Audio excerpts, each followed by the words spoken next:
शुभ सकाल।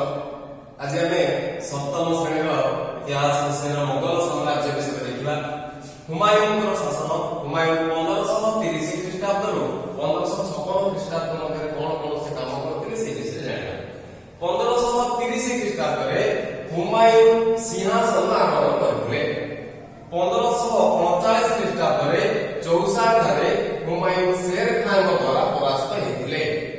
1540 ख्रीष्टाब्द कौनौज ठारे शेर शाह द्वारा से परास्त होते। 1540 रु 1555 ख्रीष्टाब्द शेर शाह कौन करते ना भारत शासन करते। 1555 ख्रीष्टाब्द हुमायूं दिल्ली और आग्रा अधिकार करते। 1556 ख्रीष्टाब्द हुमायूं मृत्यु होता।